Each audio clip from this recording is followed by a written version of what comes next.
Workhouse Players present A Pigeon Called Hat by Max Jones. Episode 1.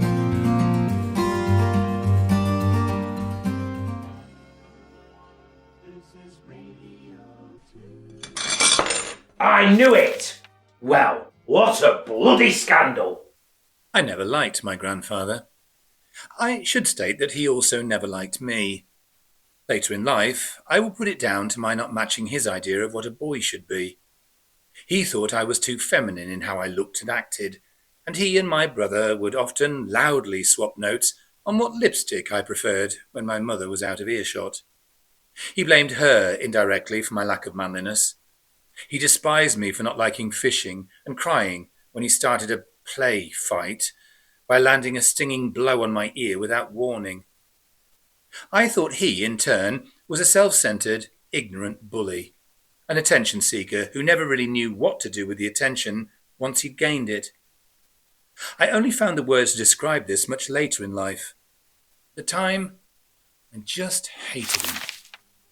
Says here, right, that the over 60s are being injected with that stuff that causes cancer.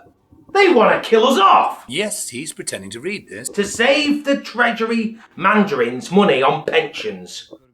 You know, that stuff that glows in the dark. Deadly it is. Secret agents use it. He was never hampered by realism. Making out it's a vitamin supplement or something. It's all secret, obviously. Yes, it's in the paper. Oh, good point, Dad. Only just. See, there you have the genius of my grandfather. He's just said two things, one of which can't be true, and doesn't bat an eyelid. They'll get closed down, that paper, next week when the government finds out what they wrote. Ever wonder why so many people have cancer? It's part of aging. They smoke. No! There's your answer. See, if you don't know him, you'd think he's quite sincere, wouldn't you? They're medical people. Nice and specific. You know, the ones that tell the others what to do. The council, the union thing, oh Christ, think. You know them. Medical. Is it the National Union of Medics, the NUM? Coal miners, I wonder if this is catching. Yes, maybe. How should I know? Anyway, they were asked, and it's true. Doesn't it say in the article? What article? The one you're reading from. No, I told you. It's all been kept secret. What is? About the cancer. They were asked about the cancer injections, and they said it's true. I wish you'd bloody listen to me. So, it's 1978 in a village near the cathedral city of Lincoln. This is my home, and this is my family. Well, part of it. That's my father and my paternal grandfather having their usual weekend post-breakfast sparring match. Well, not really sparring. My grandfather jabs and bullies, and my father ducks and weaves. A lesser man would give up, but my dad always comes back for another round. Mother is somewhere, anywhere other than where my grandfather is. Their antipathy started just after my grandmother died, when my mum said that Grandma Maggie looked at him, weighed up her options, and chose death. She said this to his face after 3 large gins at Grandma's wake, and then fell asleep on a distant uncle, who, to be fair, didn't seem to mind. She has never remembered doing it. Nobody has told her. At 15, I have a job in the local pub, bottling up for the Saturday night rush, which is where I am now. By the time I get home today, Dad will be down the garden with his veg, Mum will be slamming pans around in the kitchen, and Grandad will be watching telly. After suggesting Grandma chose death over a life with him, Grandad's main enjoyment in life is baiting her, with shouted questions like, Is there any chance of some tea in this house? when he knows she's busy. Instead of answering, Mum will flick the V's at the kitchen wall approximately where she thinks his head is. Tomorrow morning, I will go back to the pub and clear up the Saturday mess, whilst being talked down to by Mr. Walden, the landlord, who has an unhappy marriage and likes others to be unhappy too. This is my weekend. I get 20 pence an hour. Bloody scandal. Happening under your nose and you can't even be bothered to listen. Oh, back to the cancer-causing miners then. I was listening. Can't do anything but listen to you, Dad. But it's a bit light on facts. Facts! I give you all the facts, in detail. I just sat here and listed them, and you don't want to bloody hear them. I quoted the bloody NUM to you, and you ignored it. No, we haven't jumped a few pages. He's a master of his craft. Maybe he actually believes this. But you didn't give any facts. You're like a Holocaust denier. Really? The evidence is right there. And off you go, fingers in your ears, la la la, whilst old people are being murdered. When he gets up ahead of steam, there's no... Eyes shut, happy in your ignorance, whilst old people are being sacrificed to save a few bob. stopping him. Right, as you say. Shocking. Well, I better stake the peas out. They're starting to droop. Yes. Go and play with your bloody peas. And remember, when I get given cancer, you could have prevented it. Bloody Nazis. Now, where's that pen? And so, Nazis now run the health service, cancer is caused by an injection given by miners, the Times is about to be shut down by the government, and non-existent peas need staking. You'll wonder I spent most of my formative years confused. There's none so blind as those that will not see. He uses that one regularly. He finds it particularly handy when Mum has lost something. He follows her around, offering suggestions as to where said items might be, and has she checked? No. But has she really checked? When she says, I've looked there, and yes, I've checked. he says, Well, there's none so blind as those that will not see. So they say. and smiles, and nods his head knowingly. It's the only saying from the Bible he's ever learned. I can't be sure after all this time, but I think Mum mouthed fuck off at the back of his head once. However, for Grandad it all had the desired effect, as she soon became terrified of losing things. She dragged me into the kitchen and in choppy, urgent whispers tell me to pretend that it was me that had lost her whatever, and look for it instead of her, without, obviously, letting him know what I was doing. Grandad quickly became aware of this ruse, and soon, whenever anyone looked for anything in the house, he would ask her if she were indeed wilfully blind. Right, so that's the scene set. Now, you're about to meet the 15-year-old me. Hi, Mum. Why are you flicking the B sign at the wall? Just replying to your grandfather. How was your shift? Well, there was a wedding party last night. Just a second. I should explain that I'm about to sound like I'm having a stroke. However, I was so bored with my job at the pub that I'd spend all morning and the bike ride home thinking of a story to tell Mum when I got in. I was never able to resist making up stories. It didn't matter that Mum thought that making noises sounded like she was listening, when in reality I knew she never did. I just left it telling the story. But I had to recount it quickly in case I forgot something. The resulting delivery was not my best. But anyway, back to 15-year-old me. Go. And they all got really drunk, and the groom did a number 2 in the urinal. I mean, anyone who'd have their wedding reception at the Golden Duck wouldn't exactly be high society, but even so... Anyway, the cleaners refused to get it out. And Mrs. Walden said to Mr. Walden that he would have to do it, but then he said, you don't have a dog and bark yourself. Meaning me. And he'd just seen me turn up so I could do it. He said it was probably the only thing he could get me to do that I won't screw up. I don't think he knew I was stood behind him. Anyway, they didn't have any gloves or anything, so I used a spade from the garden, but as I scraped it upwards, it sort of smeared it up the front of the urinal. And then Mr. Walden came into the toilet and asked if I thought I was sodding Jackson Pollock. And because that confused me and I didn't answer, he yelled that I'd made an even bigger mess and what must my home be like? And then I realised once I got the number 2 on the spade that I didn't have anything to put it in. And I couldn't put it down, so I walked with the spade and the number 2 out the toilet and thought I could drop it in the garden if I could get it through the pub and out the back doors. But there was some number 2 on the underside of the spade that I hadn't seen, and it fell off as I was walking, and I trod it into the carpet. And what does imbecile mean? That's good then. Does it? What? Mr. Walden said I was an imbecile? And why didn't I drop the number 2 in the effing toilet that was right there instead of taking it on a victory tour of his effing pub? And now the carpet would need steam cleaning, and did I think he had money to waste on steamers? I didn't know how to answer that, as I don't know how much money he has. Well, you've been busy.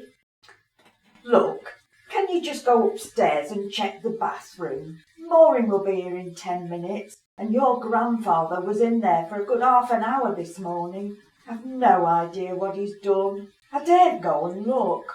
He was definitely smirking when he came down, though. So, go and check, will you? Okay. You know how Maureen likes to assess toilet freshness, and I don't want to be the subject of more gossip. Your grandfather has already given her enough material. She's only just stopped talking about when he dropped his false teeth in the pan and left them there, which made Maureen scream when she saw them. Not helped when he called her a stupid cow and asked if she was afraid they were going to bite her arse. And I'm sure he used my hairbrush to fish them out. What sort of man leaves his false teeth in the toilet when he's dropped them? But he doesn't have false teeth. Oh, you're right. He doesn't. But, Mum, you could see he had all his teeth when he was laughing at Maureen. I thought the old sod had spares. The bastard set it up. Go and check. Yes, Grandad's sunny disposition made an impact everywhere. He was also never complimentary about Mum's cooking, and at mealtimes would usually bring up his mother's culinary brilliance in comparison. Not too bad, Susan. But you've got shelves full of every food under the sun in that kitchen, Susan. The mark of a real cook is what they can do with nothing, not just remembering to get some out of the freezer. My mother... Now, anyone with any emotional intelligence would have picked up on Mum's tone and trod carefully. However, this is Grandad, who also thought escoffio was a skin condition. Look, I know you try really hard, but a real cook, like my mother, could look at a completely empty cupboard and make a feast out of nothing. Well, there must have been something in there. There was nothing! We had no money for food. None of your fancy haute cuisine, like Finder's crispy pancakes or Arctic rolls in those days. Everyone was the same. Not a scrap to eat in Wales. All the food was kept for England. But my mother never let us go hungry. Don't know how she did it. But every night there was a big hearty meal waiting for us. Oh, So, she was also a paid-up member of the Magic Circle, was she? Just managing to magic food out of sodding sawdust. And to think, you never said, maybe your food cupboard was in Narnia. Did their recipes include eye of newt and wing of sodding bat? Oh, you've got a nasty tongue in your head, Susan. The Narnia reference was clever, but sadly wasted on Grandad, who assumed it was a village nearby. But she wasn't done. Philip used to do something similar with magic food when he had tea parties for his toys. Maybe he inherited her genes. Or her sodding cauldron. And on and on. It seems like a lot of wasted effort now, but that's how things were. It made life uncomfortable and dinner times a chore, as after these exchanges the rest of the meal was usually conducted in resentful silence. Dad would bend closer and closer to his food so as not to catch Mum's eye and be forced to take her side. Sometimes it looked like he was eating directly off the table. Often the sparring would go too far, revealing the spiteful undercurrents that punctuated everything. Mum would then swear, using one of the really bad words, and Grandad would muster his dignity and take his dinner up to his room. Dad would tell us to unhear the word that Mum had just used, which we couldn't hear, as his head was by this point usually level with the table. I exaggerate. Mum, conversely, would normally relax after he'd left, all of her anger seeming to leave with him, and we'd have something resembling a conversation, though she still never listened to anything I said, and Dad never joined in. Now, not all of my relatives were certifiable. Grandad's sister, Aunty Vi, lived in North Wales, and in the long summer holidays from school, I would get packed off to spend a week with her and my great-uncle Bryn. My dad said it was important to make sure I kept in touch with my roots. This hadn't been of concern to him, however, as he'd never lived there and had never visited them. Now, the first time aged 8 that it was mooted I should spend the summer in Wales, it's fair to say I didn't want to go. I knew they'd all hate me. They would think I was too girly, and I'd have to be careful of everything I did or said. I was also awkward and ungainly, and bound to break a priceless heirloom on my first night and spend the rest of the week surrounded by their angry silence. Their house would be dirty, and the food would be rabbits they'd caught in traps. Grandad to thank for that one. Added to which, I noticed Grandad's general mood had lifted considerably since it was announced I was going. He declared loudly, whilst weirdly slapping me on the back, that It's a great idea. He'll learn how to be a man, finally, in the valleys. I knew his enthusiasm for my trip meant that he didn't expect me to survive. He drip-fed me stories about how badly Welsh people lived, whilst conversely telling me it would be great for me. I argued and pleaded with Mum and Dad separately, but when Mum started saying, Your dad and I think. I knew they were working together and I was doomed. I didn't stop trying, though, until Mum said, Look, at least you'll get a week's break from your bloody Grandad. I'd be rejoicing if it were me. And there was that. So, in 1971, at the age of 8, I found myself on Blanno Festiniog train station for the first time. Yes, sending a tiny 8-year-old boy across country, alone, with a list of stations and changes of train, was classed as an acceptable risk by Mum. She told me that all the train people would help me if I got lost and never to speak to strangers. However, if the strangers looked rich and single, I was to call her. Mum's sense of humour often confused me. Grandad told me there were people who waited in the shadows at stations to pick off small boys who were travelling alone. He said you could see their eyes shining in the dark, see their long, sharp teeth and mouths that dripped with the blood of untold small boys as they waited for a fresh one to pass them. I didn't ever tell Mum because I knew she wouldn't be listening. I eventually made it to the little station in North Wales without getting lost, succumbing to a vampire, or being kidnapped, but still scared of what might lie in store. I stood, staring down at my shoes, waiting for Aunty Vi to come and get me. A stranger taking me to her lair. I was aware of people passing me. I saw their shadows fall across the concrete slabs of the platform, heard their voices. I waited. Then, a shadow stopped in front of me. You have been listening to A Pigeon Called Hat by Max Jones, featuring Anthony Weaver as Philip, aged 8, 15 and 20, Uncle Bryn, and Philip's dad. Mand Austin played Aunty Vi, Sam Daniel played Grandad, Margaret Forster played Mum, Julie Holmes played Blodwyn, Sheila Jennings played Janice and the woman on the train, Jelly Rose played Margaret, and Max Jones was the narrator. It was directed by Sheila Jennings and recorded at the Old Nick Theatre in Gainsborough. It was recorded and edited by Gordon Craig. This has been a Workhouse Players production.